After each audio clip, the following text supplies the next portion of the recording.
What's up, fight fans? Welcome to episode 2 of Jabsfightpicks. Previously, you saw me dive into Yair Rodriguez versus Josh Emmett. Got my prediction there. If you'd like to see the breakdown, definitely check out that video.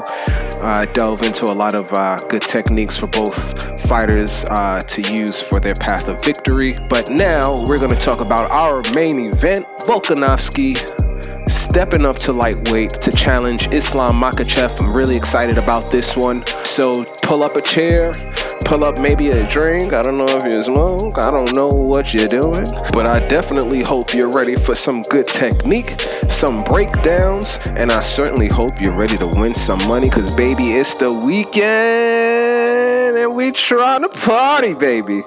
Welcome to Jabsfightpicks. Let's do it.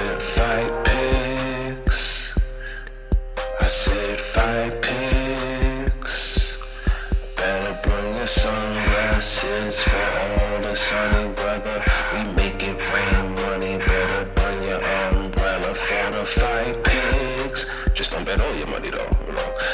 Fight picks. Don't wanna go broke. 100 gambler, just in case.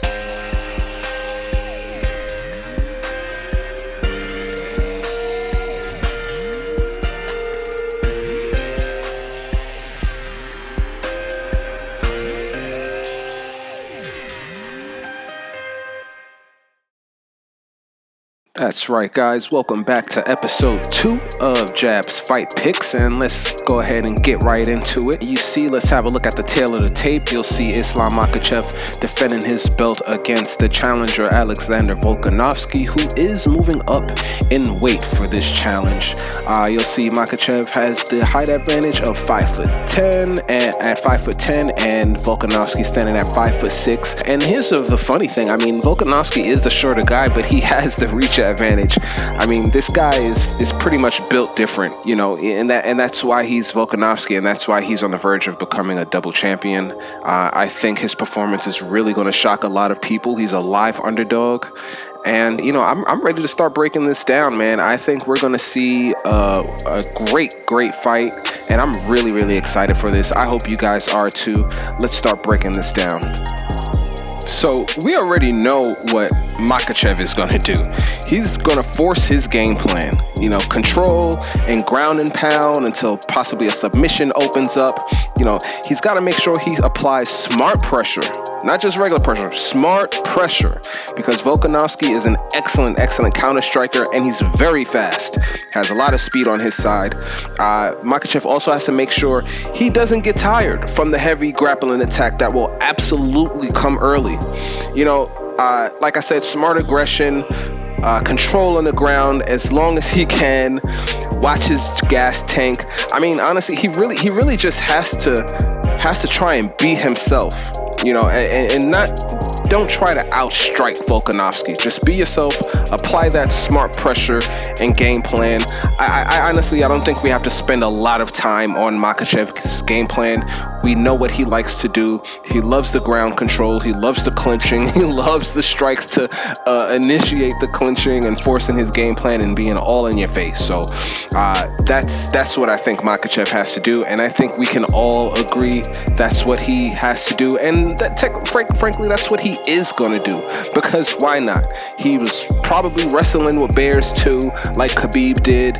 He probably owns a pet bear that he takes on walks through the forest, probably sits down, feeds that motherfucker honey or some shit, rubs his back, trades stories about how hairy they are, and maybe when they had to go hunt for something, because Islam, he looks like he might hunt for his food too. I mean like hunt, and as soon as he catches it, he eats that shit with his bare hands. I mean, he's a monster.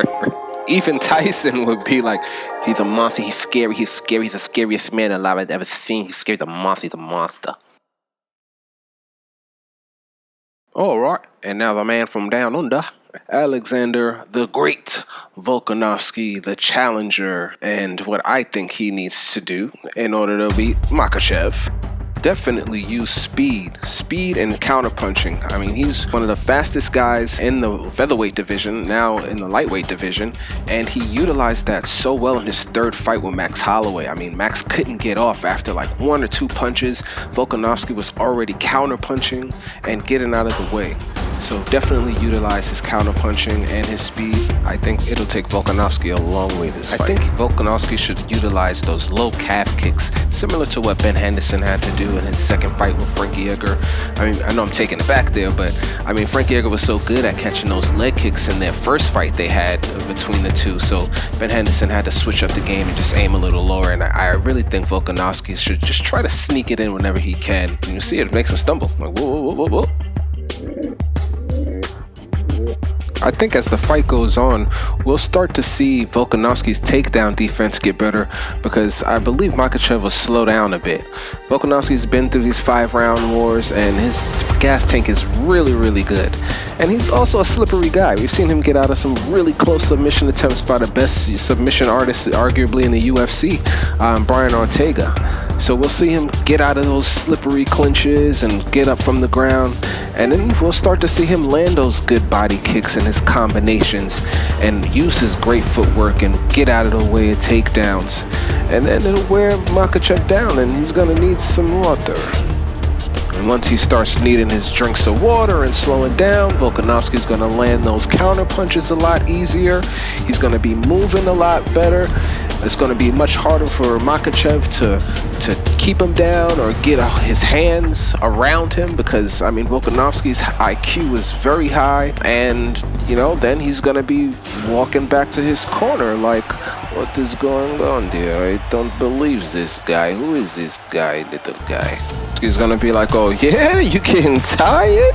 And he's going to turn it up, and he's going to just, I feel like there's going to be a moment in this fight where it's just going to be a race for Volkanovski to get the finish. And he's a savage, man, and I think he's tough enough to actually do that. You might think I'm crazy, but I really think Volkanovski is capable of finishing later in the fight. Hell, he might even go for the takedowns and press him against the cage himself. Fight fans, I say all of that to say that I believe Volkanovski will pull off the upset, and just somehow, some way, the ways I just described, he's gonna go in there. Look at them, they're all going crazy. Yeah, Volkanovski did it. Yes, look at him jumping on the cage.